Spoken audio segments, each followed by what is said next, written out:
Hi ಎಲ್ರಿಗೂ ನಮಸ್ಕಾರ. ನಾನು Vasudev. Gilli Bigg Boss season 12 ಗೆದ್ದಿದ್ದಾರೆ. ಅವರಿಗೆ 50 ಲಕ್ಷ ಕ್ಯಾಶ್ ಪ್ರೈಸ್ ಹಾಗೂ ಜೊತೆಗೆ ಕಿಚ್ಚ ಸುದೀಪ್ ಅವರು 10 ಲಕ್ಷ ಕೊಡ್ತೀನಿ ಅಂತ ಹೇಳಿದ್ದಾರೆ. ಇದ್ರ ಜೊತೆಗೆ ಒಂದು ಮಾರುತಿ ಸುಜುಕಿ ಕಾರ್ ಕೂಡ ಗಿಫ್ಟ್ ಆಗಿ ಸಿಕ್ಕಿರುವಂತದ್ದು. ಆದ್ರೆ 50 ಲಕ್ಷ ಸಂಪೂರ್ಣವಾಗಿ ಗಿಲ್ಲಿ ಕೈಗೆ ಹೋಗಲ್ಲ. ಈಗ ಹೇಳ್ತಿದ್ದಂಗೆ ಟ್ಯಾಕ್ಸ್ ಕಟ್ಟಾಗಿ ಬರುತ್ತೆ ಅಂತ ನೀವು ಅನ್ಕೊಂಡಿರ್ತೀರಾ. ಆದ್ರೆ ಅದಕ್ಕೂ ಮೇಲೆ ಒಂದಿದೆ. ಈ ವಿಡಿಯೋನ ಕಂಪ್ಲೀಟ್ ಆಗಿ ನೋಡಿ. ಮೊದಲಿಗೆ ಈ ಟೆಲಿವಿಷನ್ ವಿನ್ನಿಂಗ್ ಗೆ ಅಂತಾನೆ ಸಪರೇಟ್ ಟ್ಯಾಕ್ಸ್ ರೆಜಿಮ್ ಇರುತ್ತೆ. ಇನ್ಕಮ್ ಟ್ಯಾಕ್ಸ್ 1961 ಪ್ರಕಾರ 115 BBH ಟ್ಯಾಕ್ಸ್ ರೆಜಿಮ್ ಅನ್ನ ಇದಕ್ಕೆ ಸೆಲೆಕ್ಟ್ ಮಾಡಿರ್ತಾರೆ. ಸೊ ಇದ್ರ ಪ್ರಕಾರ 30% ವಿನ್ನಿಂಗ್ ಅಮೌಂಟ್ ಅನ್ನ ಸರ್ಕಾರಕ್ಕೆ ಟ್ಯಾಕ್ಸ್ ರೂಪದಲ್ಲಿ ಕಟ್ಟಬೇಕು. ಗಿಲ್ಲಿ ಗೆದ್ದಿರೋದು 50 ಲಕ್ಷ. ಆ 50 ಲಕ್ಷದಲ್ಲಿ 30% ಅಂತ ಅಂದ್ರೆ 15 ಲಕ್ಷ ಅಲ್ಲಿ ಅವರಿಗೆ ಟ್ಯಾಕ್ಸ್ ಕಟ್ಟಬೇಕು.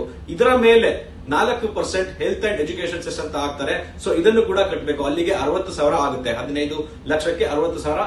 ಈ 4% ಎಕ್ಸ್ಟ್ರಾ ಟ್ಯಾಕ್ಸ್ ಅನ್ನ ಕಟ್ಟಬೇಕಾಗುತ್ತೆ. ಒಟ್ಟಿನಲ್ಲಿ 15 ಲಕ್ಷದ 60,000 ಕಟ್ಟಾಗಿ ಗಿಲ್ಲಿ ಕೈಗೆ ಹೋಗುವಂತದ್ದು 34 ಲಕ್ಷದ 40,000. ಈ ಬಗ್ಗೆ ನಿಮಗೆ ಅನಿಸುತ್ತೆ? ಕಮೆಂಟ್ ಮಾಡಿ ತಿಳಿಸಿ.